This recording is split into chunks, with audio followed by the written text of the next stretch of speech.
Welcome back to another Minecraft video. In this video I'm going to be showing this piglin bartering system I've made. Now it's a sort of double one. There's 48 piglins in 2 chambers so that they don't die of entity cramming. I know there is ladders and stuff, but I couldn't find a way to get that to work with the sort of setup I wanted to make. You can do it with the powdered snow. I didn't want my piglin bartering system to require lots and lots of Curse of Binding leather boots, so I have gone a different way. So there's redstone torch clocks which pulse 8 times as a usual one does, and then there's 6 different droppers that shoot out gold into this middle area. You do need a block up here, but I'll just open it for now. And then they fall down onto the soul sand, which has them just in reach, and then the piglins pick it up. The same clock that controls when these redstone torch clocks activate quickly retracts and re-extends these honey blocks and slime blocks. Since the honey block's not quite a full block, it will push the item across, keeping it very slightly still on this hopper, and then the slime block fires it along this ice, and any items will get picked up by their sorters. I'm not going to show how to build the sorter because it's quite simple and I don't need to show you how to build the whole thing. You just repeat this pattern and put items in like this. Now these are ender pearls, that's why there's only 10, but in the other ones there'd be 41 because ender pearls only stack to 16. So if we switch this on, I've just got a lever to stop the clock. This time I don't think it will fire items, but the next time it will. Okay, so they've all dropped their items, and now they're over across they go, and the only things that should be left are the unstackable items, because these are all full because they fill up quickly. So you get a lot of soul speed books, which is really useful. I find with enchanting it's best to just start with a soul speed 3, because if you combine the other ones it's more likely to make the enchantments too expensive in the anvil. Now you can see why I do have a block up here. One other thing, there's trapdoors and redstone blocks in there so that when the items get shot out they're always in range of all the piglins, because if there weren't the trapdoors here, the ones on this very far side couldn't be picked up by the piglins on this very far side. So the trapdoors make sure they're close enough for all the piglins, otherwise it slows down the bartering a bit. So these extra droppers on the outside are just to transport the items to the lower dropper. And the reason I use droppers over here and not just more hoppers is because if you used hoppers, the bottom one would get a lot of gold backed up down here, and when the chest runs out, this would run out quite quickly because it's only got one hopper to store items along with the dropper itself, but this one would then keep going for a long time, so that would sort of slow the efficiency of using the gold at the end, because only really half the piglins would be working. This is filled the same as this is filled. That's filled the same as that, roughly. And then these just transport it out from here. So there's 2 facing into the middle here for each of these 3 sides. So that's 6 droppers.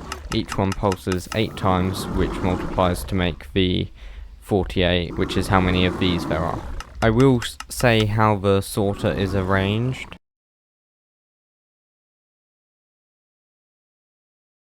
The same on the other side, because the items from these piglins go into this side and the items from those piglins go into the other side. So when I come down here there's lots of unstackable items here, but if we go to the other end there's the blackstone. Piglin bartering is quite a good thing because it's the only renewable way to get quite a few items in Minecraft. So I'm now going to show how to build the farm over here, and this lava will destroy the items just like the hoppers would pick it up. So all the items you need are in this chest.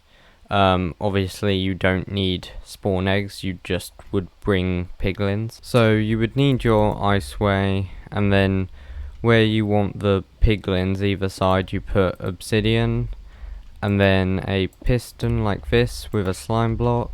Next you need a piston like this with a honey block. It's exactly the same, just symmetrical. Then you need blocks like this and this, as well as block here, and build the same on the other side. Now you need redstone dust along here and along here, as well as on top of these two blocks. You now need to put repeaters facing this way into this block, and also a block here as well as this side, and blocks here, here and here, so you got like a zigzag, and then repeaters coming out from the middle one, as well as redstone dust on there, and we can start making the clock. So you need blocks here and here, 2 blocks apart, and then a block up like that, redstone dust here, comparators facing outwards like this. Now you need to put 2 hoppers facing into one another in the middle here. Now you need to put 8 of any item in. Okay, so now we've got 8 items in there, and then you need pistons, then you need a redstone block like that, and pistons like this. Doesn't matter which side you place the redstone block. Now you probably will want to get your lever out and switch the farm clock off. You need obsidian under the honey blocks and on top of the piston arms like this. You also need regular blocks either side like this, and another obsidian in the middle here. We can now put in our soul sand for the items to go onto and the droppers. So you need a temporary block there and a dropper there and there, and then you need a dropper facing downwards into that first dropper, and another dropper here. So this dropper feeds down and round like that, and then this dropper just fires out like that. You then need to place them the same on the 2 sides, then they should all be feeding from these top 2 round and into this middle area. Now you can put redstone blocks like this, or you can put regular blocks and power them with something like a lever, and then put trapdoors on like that. You'll need a block of some sort on top to stop the items hopping out, because they can even from that. Now we would put in our hoppers, but I'm gonna not do all of them because you need to put the piglins in. So you need a block here and a note block down here, and then you should be able to just push the piglins in quite easily. I mean, there's a lot of them to do, as long as they're not annoying like that. So let's try this again and hope it's not as annoying this time. So push them in, and they can't jump out. They can't jump on the honey block anyway, so you just need to push 24 in there, and they need to all be adults because baby ones don't barter, they'll just take your stuff. Let me get out my ultimate sword to wipe out any of these baby ones. So now I've got 24 in there.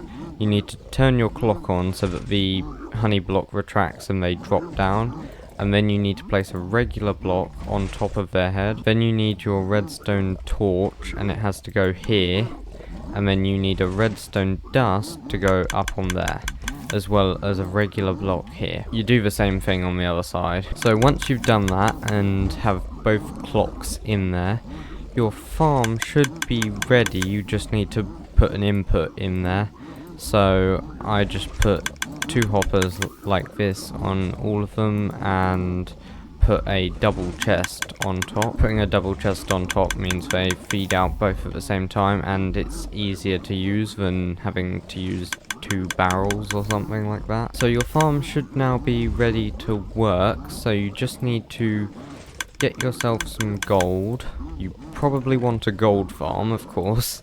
I do have a video on how to build a quite good one, so I'll link that up here. You know, gold's up here. Okay, so I've got myself some pre-filled gold chests. We can put these in, and now we have the farm working with lots of gold. The items you'll see get fired and always go into that lava. they never come past and would miss all the filters and not get picked up. So that's this Piglin bartering system. I'd say it's rather simple. The idea of it's quite simple. The honey blocks put it on a bit of the ice and a bit of the hopper, and then the slime block fires it. And then the way it uses a torch burnout clock that powers exactly 8 times is quite good because it makes it quite simple. So yeah, now my farm is currently running and I'm getting all my items wasted into lava. You can see the items in these droppers will stay the same, when with the hoppers, if there were extra 2 hoppers down here, they will have filled up a lot more, and this one would be backed up and then this one would run out, and you can see they're basically the same. So if we come over to the big one that is actually having its items sorted, we already saw that these were all filled up. They get filled up very quickly. And then we've got a lot of blackstone, you know, a lot of gravel, spectral arrows, a lot of iron nuggets, a whole chest, a whole barrel full of nether bricks. And yeah, same for soul sand, quartz, string, a lot of leather, the crying obsidian, fire charges. You don't really get much of these last ones. I mean, ender pearls, they stack to 16 and there's still not that many stacks.